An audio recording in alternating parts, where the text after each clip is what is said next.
Hi, my name is Aaron Linsdau. I'm a polar explorer and motivational speaker. It's Tech Day! What are the best studio monitor speakers for listening to high-pitched voice tones like mids and highs? This one right here, let's talk about it.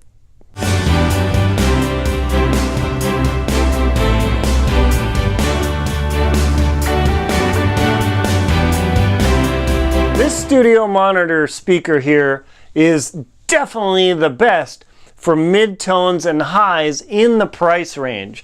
It is the Yamaha, lift the paper close, the Yamaha HS5 powered studio monitor. Boom, boom, boom. Now, I've used a lot of different studio monitors, and when I first heard this, this speaker just blew my socks off. I sat there, it was actually in Guitar Center, trying them out. I'm going to put a link to it here below. By the way, there'll be a link to this speaker below, so if you want to click on it and check it out on Amazon, definitely worth your time. So when I first sat in Guitar Center to test these different speakers out, and I highly recommend that. And the only reason I'm showing you Amazon links because I don't have a Guitar Center link. I'll try and remember. I'm going to make a note to put the Guitar Center link down there. Now, I always, of course, advocate shopping locally, but Guitar Center, I don't know if Guitar Center sells so much online. So anytime I ever go into a retail store, I don't use them as a showroom. If I go into a retail store and I find the product that I'm looking for, I'm not a jerk and, hey, thanks for showing me. I'm going to go buy it on Amazon or eBay or B&H or whatever. So anytime I can buy it in the store, I do. But these guys, I wanted to go in there and test them out. And so what you do is you go in, you bring your phone, make sure you have some music, and you bring the audio cable. Like the new iPhone doesn't have the audio jack. Lame! But I guess Apple's moved on in their infinite wisdom, but you can't hook up your phone to audio anymore, so you got to have that adapter. But this Yamaha HS5 is just incredible for the clarity that you get with voice tones a little bit higher than mine, and then all the way up into the really high-pitched frequencies. I mean, it just blew my socks off. I couldn't believe, like, I turned that thing on like, I have found it! Now, I didn't actually end up buying these speakers, and I'll tell you why. I'm not gonna promote something I don't think is good because they're not cheap. I mean, at least on Amazon, they're 199 bucks each. And what? Yeah, and as studio monitor speakers, you gotta have one on both sides of your computer pointing to your head. Now, one of the things, I was looking for some different speakers for my computer because I do a lot of video editing and some sound editing. Well, video does have sound, so I guess I do sound editing all the time. Duh. But in looking for this, I was trying to find some good professional computer speakers, and I've got the Scarlett 2i4. I'll put a link to that below. If you actually do a lot of video editing and you actually want to get a little more professional with your computer, you don't want to just use those cheapy little little squawker boxes that you get for 20 bucks at Best Buy or even 50 or 100 bucks. They stink! I'd use other words, but this is a family channel. So the reason you want to get studio monitor speakers is they are designed for near field listening, like this one, the Yamaha HS5. It's actually designed for near field listening. What the heck does that mean? Hang on, don't hang up, don't click away. Let me explain this to you because I went through the same process because I wanted some better speakers for my computer to do my editing. I was using these speakers on the iMac, but they sound like they're in a can.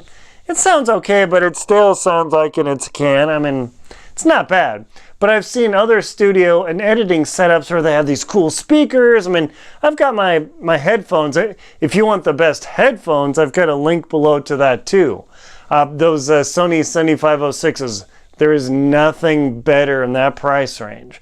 But these speakers, I started reading around, like Googling what are the best studio speakers. And it's like, well, it's not a studio speaker. What are the best computer speakers? Oh, geez. So you end up coming up with, I wouldn't say it's junk, because all the different products that come up are fine in the market segment. But none of them have an XLR cable input. Why does that matter? Let me grab my XLR cable. One moment, please. Okie dokie. So, wait for the camera to focus. All right. So when you click the computer speakers into your computer, they have the little 1/8 jack like used to be on your phone, right? You plug that in and life is golden. You think it's great. Okay, I'm telling you right now, there's a quantum leap of incredibleness waiting for you. You just don't know it. And one of the speakers like the HS5, those are they. Once you get these things, all those Bluetooth speakers, and you think they're all great, are garbage. Garbage, because they use the XLR connector. And you'll see these weird 3 pins, this whole different setup. I mean, it clicks together like this, right? When you get into professional audio, you're starting to think more seriously about editing your videos, and you want to get better quality, hear clarity. Like, man, there's all this hiss in my video or in my recording, or there's clattering noise and I didn't hear it. That's because you don't have a good enough speaker system. Now, do you have to blow like $1,000 and things? Well, here's the thing. I absolutely love the sound on the Yamaha HS5s. It's incredible. However, in my experience, they have virtually no bass whatsoever. I mean, it just doesn't exist. No matter what I played on my phone to hook up to these Yamaha HS5s. Now this is just a thing about speakers, and I'll get to that in a minute. No matter how bassy it was, when I clicked over onto these things, it just wasn't there.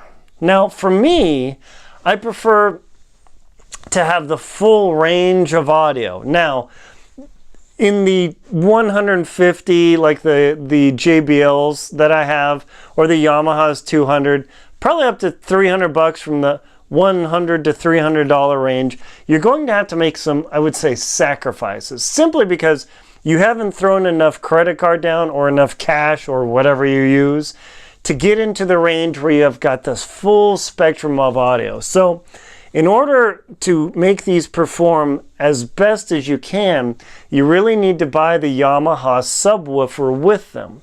So that was like, dang it, do I want a subwoofer? Because that's another thing I gotta hook up. I was debating how I wanted to go. And that's why I chose, right now I've got the JBLs and I've used these two and I really love them.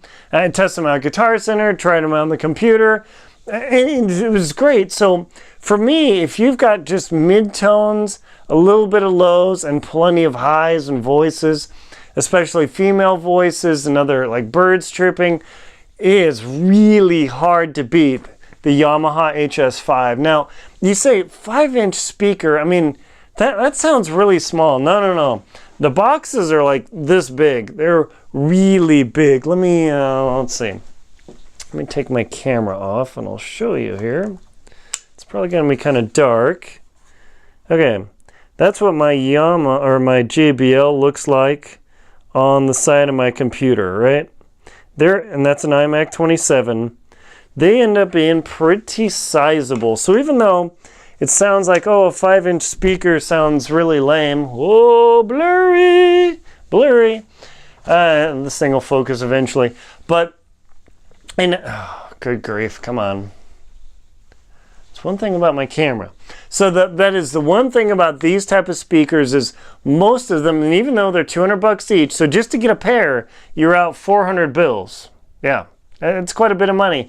And then you have to buy a subwoofer, another $300. So that's why I looked at the balance like, I love that clarity in the mid to highs. It sounds so clear, but there's no bass. Now, this is something in studio monitors until you step up to an Atom, was it A7X for $700 each? You're in for at least $1,400.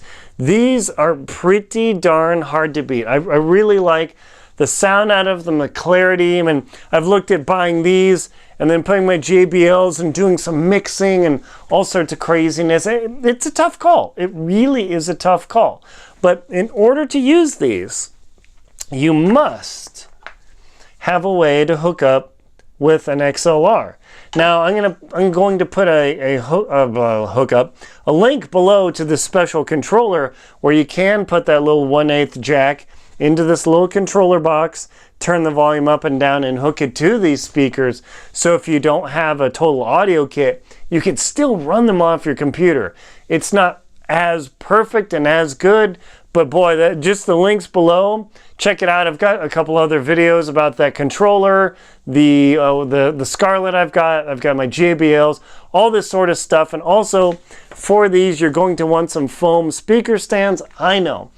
And you're like, dang, that's a lot of crazy money, dude. Well, when you want to step up, you've got to step up. And it's not going to be that cheap, but boy, once you step up and then you listen to what the junk you had before, it's like, oh, dude, that's the way to go. So these Yamaha HS5s, I highly recommend them for the style of listening and editing and studio monitoring. Oh, so excited that you might want to do. Highly recommend it. So links below. Definite thumbs up for the performance and the price. Hard to beat, hard to beat. My name is Aaron Linsdau. I'm a polar explorer, motivational speaker, and filmmaker. I need some sort of cool hat. I gotta work on that. Anyway, please like and comment on the video. Subscribe to the channel if you don't see the subscribe. Just hit the little arrow on your phone and it'll expand.